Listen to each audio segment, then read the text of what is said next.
Hello everyone, this is Ishika and you're watching Hustle with Ishika. Today we have with us Divya Anand. She is very talented, very hardworking and determined, and I cannot expect a better guest to start the CUT series. So welcome Divya. Now she'll introduce herself. Hi everyone, I'm Divya and like Ishika, I'm pursuing BCom Honours from Lady Shri Ram College for Women, and it has been a wonderful journey of CUET, and I hope that I can give you certain good insights from my journey. So keep watching. Yeah. Okay. So firstly, we'll add a disclaimer that this video is just to share our experience and give you a direction to fulfill your dreams. So don't follow us blindly. Okay. So firstly, Divya, can you tell us how you were as a student in 12th and what was your 12th journey?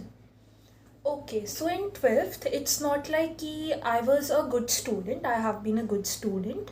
I participated in a lot of extracurricular activities. उसकी वजह से मेरे 12th के starting के marks काफ़ी suffer हुए. Like I was almost failing in my pre-boards. But उसके बाद I gradually decided कि I need to get into a good college. तो मैंने last में काफ़ी अच्छे से strongly पढ़ना start कर दिया था.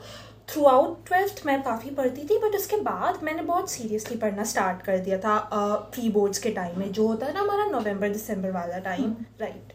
सो मीन्स अगर कोई स्टार्टिंग से नहीं भी पढ़ रहा है देन ऑल्सो वो बहुत अच्छा स्कोर कर सकता है 12th में भी और CUT में भी. येस, दैट 12th में हम मतलब it depends on your efforts कि आप लास्ट में कितने एफर्ट्स लगा सकते हो. या तो स्टार्टिंग से 1-1 2-2 घंटे पढ़ रहे हैं वो भी ठीक है, या फिर लास्ट में आकर के बिल्कुल 10 घंटे कुछ और काम नहीं किया, बस सो रहे हो, खा रहे हो, पढ़ रहे हो, इसमें भी हो सकता है. Okay. So what was your CUT score, सब लोग जानना चाहते होंगे. My CUT score was 775 out of 800. I scored 200 out of 200 in economics and accounts, and in English it was around 788 or something, and in business studies it was something 780s की line में. आप total कर लो. सो जो हमारे 12th की preparation strategy होती है, जो CUT की स्ट्रैटेजी होती है, बहुत डिफरेंट होती है. तो क्या डिफरेंस आपने नोटिस करा? That is very good point. 12th की जो स्ट्रैटेजी होती है वो CUT से बहुत डिफरेंट होती है. जो ऑब्वियस डिफरेंस है वो तो यही है कि हमारा 12th का सिलेबस पूरा डिस्क्रिप्टिव रहता है, उसके अंदर हमें लॉन्ग आंसर्स की प्रैक्टिस करनी होती है. देन जो CUET का सिलेबस है ऑफकोर्स उसके अंदर हमें एक तो कंप्यूटर बेस्ड टेस्ट होता है, तो वो उसकी प्रैक्टिस थोड़ी होनी चाहिए. बिसाइड्स उसके वहाँ पे काफ़ी MCQs होते हैं, सारे MCQs होते हैं. देन उसके अंदर काफ़ी ऑब्जेक्टिव लेवल पे आता है. जैसे ऐसा नहीं कि बहुत आपने अंदर से पढ़ रखा हो NCERT बुक को तभी आपको CUT के क्वेश्चंस आएंगे. नहीं, आपको CUT अगर आपको थोड़ा ऊपर से भी अच्छे से आता है और आपने प्रीवियस ईयर्स CUET के प्रीवियस ईयर्स अच्छे से किए, then you can get a very good score. And ऑफकोर्स CUET में टाइमिंग्स का बहुत अच्छे से देखना होता है, और कंप्यूटर बेस्ड टेस्ट आपको उसकी प्रैक्टिस कर लेनी चाहिए, उसे लास्ट के लिए नहीं छोड़ना चाहिए. नेगेटिव मार्किंग वाला पॉइंट होता है. एग्जैक्टली, नेगेटिव मार्किंग उसकी वजह से मतलब बहुत ज़्यादा स्कोर में डिफरेंस आ जाता है. एग्जैक्टली पॉजिटिव नेगेटिव हो जाते हैं सब. ये तो बहुत बड़ा पॉइंट था. So what was your preparation strategy? Like boards के दौरान ही शुरू कर दी थी, बाद में करी, 1 महीने पहले करी, या क्या? Okay, like through out 12th थोड़ा तो हम पढ़ ही रहे थे, तो वो नॉलेज तो हमारे पास थी कि सिलेबस क्या है, पता था कि सिलेबस में क्या है. उसके बाद जब बोर्ड्स ख़त्म, मतलब बोर्ड्स के टाइम में तो बिल्कुल ऐसे कर रहे थे कि बोर्ड्स के प्रीवियस ईयर क्वेश्चंस देखे, राइटिंग की प्रैक्टिस की. जैसे ही बोर्ड्स ख़त्म हुए उसके बाद आई स्विच टू थोड़ा कंप्यूटर बेस्ड पे कैसे करते हैं. कुछ ऑनलाइन कोर्सेज होते हैं या फिर कुछ ऑनलाइन टेस्ट सीरीज़ होती है. इनफैक्ट मैंने सिर्फ एक ऑनलाइन टेस्ट सीरीज़ परचेज़ किया था सिर्फ उस कंप्यूटर बेस्ड टेस्ट की प्रैक्टिस करने के लिए. उसके बाद हमें बोर्ड्स के बाद हमें अपनी स्पीड प्रैक्टिस करनी चाहिए, देखना चाहिए हम किन किन टॉपिक्स में वीक है, उन्हें अच्छे से कर लेना चाहिए. और प्रीवियस ईयर्स CUET के प्रीवियस ईयर्स बहुत इंपॉर्टेंट होते हैं, वो बहुत अच्छे से बार बार करने चाहिए. जैसे कुछ टॉपिक्स हमारे 12th में रिलेटेड होते हैं और वो CUET में आ जाते हैं, तो वो प्रिपेयर करें या फिर ना करें?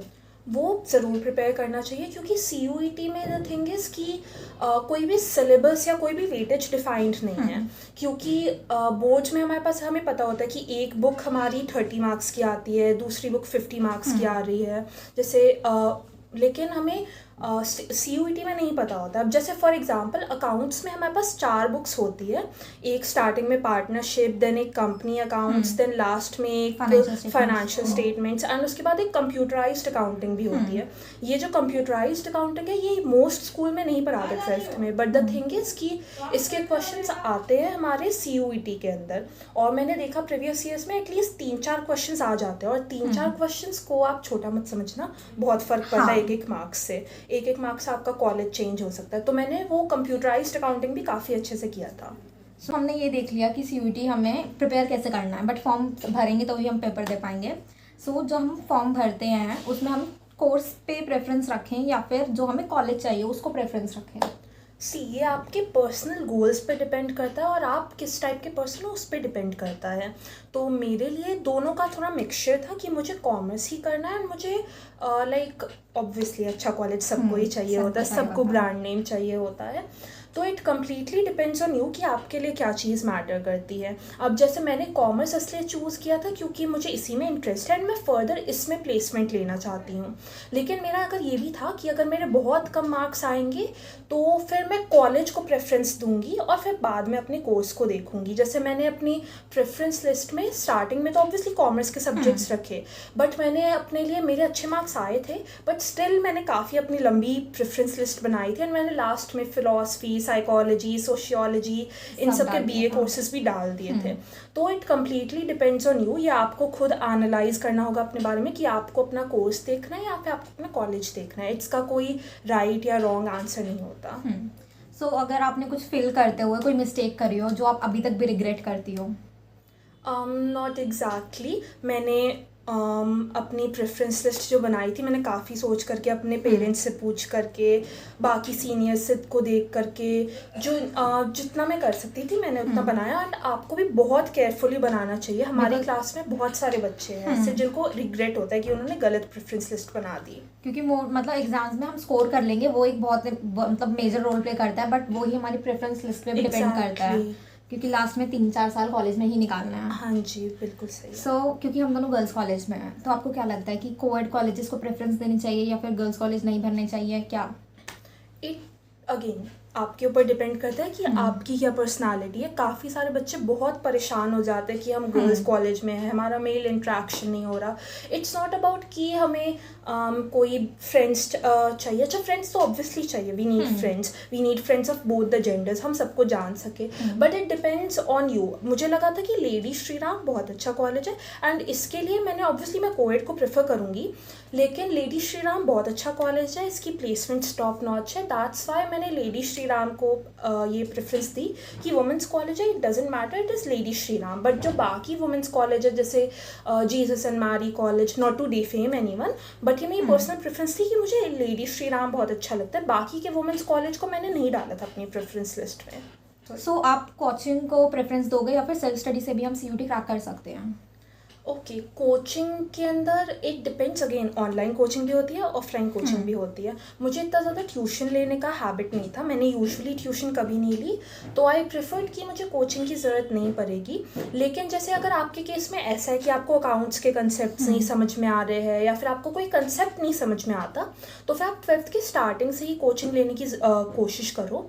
और एक और बात ध्यान रखनी चाहिए कि कोचिंग में हम पढ़ तो लेते हैं, लेकिन वहाँ आने जाने में, वहाँ पे जो हमारे फ्रेंड्स बन जाएंगे नए, उनके साथ थोड़ा टाइम वेस्ट हो सकता है, वहाँ पे हो सकता है कुछ पीयर प्रेशर हो, तो इसको आपको ध्यान रखना चाहिए। फिर कोचिंग में आप इतने सारे बच्चों के बीच में रहोगे, वो कोई आपसे CUET में बेटर कर रहा होगा, कोई मज़े कर रहे होंगे, तो फिर आप सबको देख करके जज करने लग जाओगे कि मैं कहाँ पे हूँ, उसमें इतना टाइम वेस्ट होगा, हो सकता है कॉन्फिडेंस भी लूज़ हो जाए, तो आपको ध्यान रखना चाहिए। मैं पर्सनली ऑनलाइन कोर्सेज को प्रेफर करती हूँ क्योंकि बहुत सारे बच्चों को ऑनलाइन नहीं समझ में आता है। Again that depends on you, आपको डिसाइड करना है।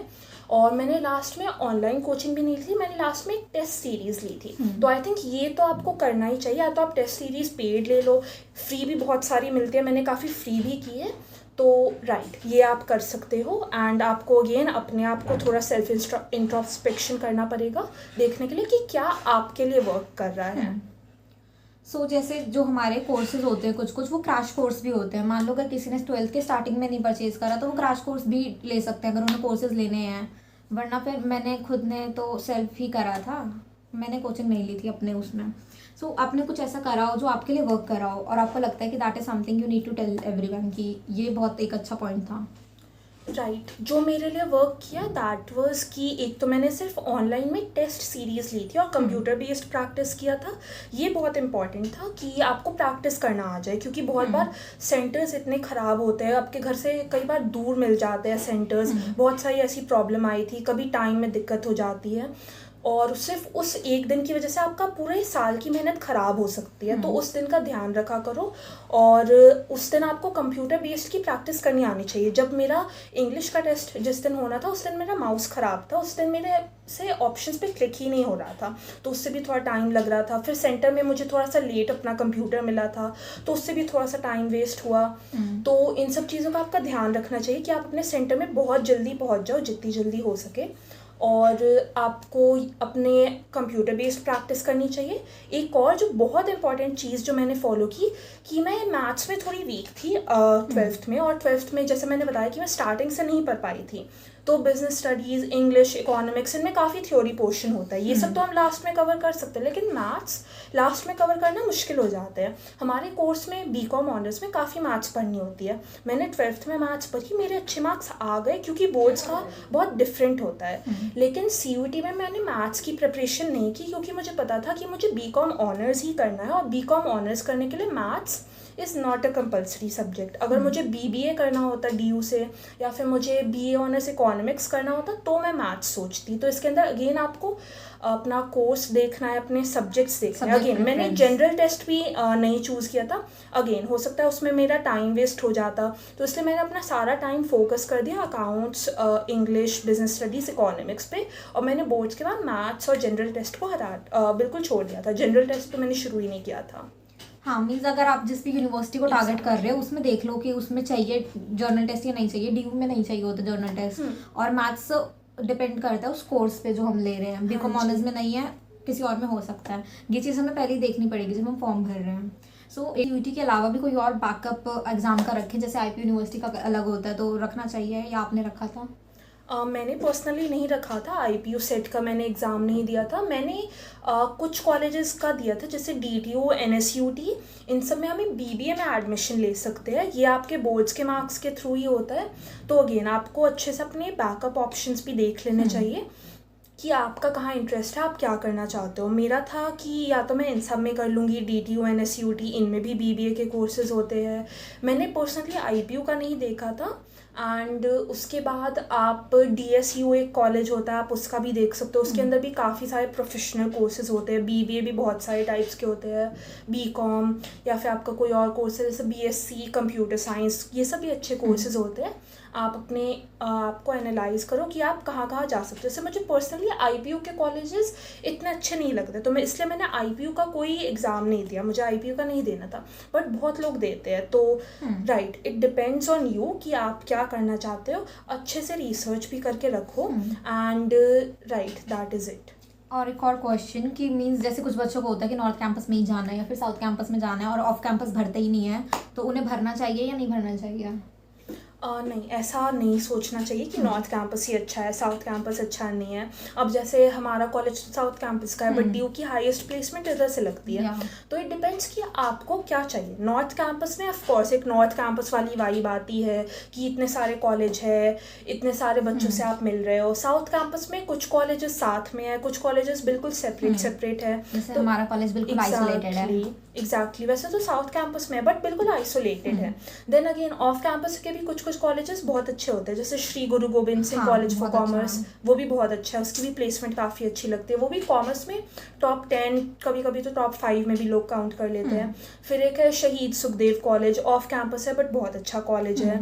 तो again it depends on you कि आपको क्या चाहिए। अगर ऐसे बिल्कुल है कि नहीं मुझे तो कॉलेज लाइफ पूरा चाहिए, मुझे बिल्कुल फ्रेंड्स बनाने हैं, फ्रेंड्स मेरी जान है, मुझे बिल्कुल कॉलेज लाइफ चाहिए, तो आपको नॉर्थ कैंपस लेना चाहिए। लेकिन आपको चाहिए कि नहीं हमें कॉलेज चाहिए, चल जाएगा अगर बाहर हो, थोड़ा ऑफ कैंपस हो, तो again it depends on you. आप अपना देखो, लास्ट में आपको 3-4 साल कॉलेज में गुजारने हैं, तो फिर आपको अच्छे से इसके बारे में सोचना चाहिए। कॉलेज जस्ट आपको एक वे प्रोवाइड करता है. College is not the destination, college is a way जो आपको आगे के करियर में ले जाता है. कोई बात नहीं, ऐसा कुछ नहीं होता कि जिन्होंने कॉलेज नहीं मिला उनकी लाइफ ख़राब हो गई या कुछ हो गया. नहीं, ज़्यादा टेंशन नहीं लेना चाहिए. कुछ नहीं हो रहा है, इट्स जस्ट एन एग्ज़ाम. जितना हो सके उतने अच्छे से करने की कोशिश करो. ना हो पाए कोई बात नहीं, life always gives you chances. So anything you would like to tell the juniors या फिर क्या विश करोगे उनके लिए? ओके, सी 12th में काफ़ी सारी डिस्ट्रैक्शंस होती है. इट डिपेंड्स ऑन यू कि आप क्या करना चाहते हो. सब चीज़ का टाइम आएगा एक, और आप अपनी प्रायोरिटी सेट करके रखो. ऐसा नहीं कि सबका मोटिव ही होना चाहिए कि हम तो अच्छे कॉलेज में जाएंगे. नहीं, बहुत सारे लोगों को कॉलेज नहीं जाना होता. That is okay. थोड़ा इंट्रोस्पेक्ट करो कि कॉलेज जाना है, नहीं जाना है, जाना है तो क्यों जाना है, कॉलेज में आपका क्या गोल है. एंड इट्स नॉट लाइक कि आपकी लाइफ बहुत ईजी हो जाएगी. नहीं, आप स्ट्रांग हो जाओगे. लाइफ वैसी ही रहती है और आपको अपनी लाइफ में अपनी हैप्पीनेस खुद ढूंढनी पड़ेगी. तो इन्जॉय द जर्नी. डेस्टिनेशन के साथ आप अपने आप पहुंच जाओगे. So best of luck. अच्छे से पढ़ो and follow hustle with Ishika. Thank you. And thank you. That was it for the video.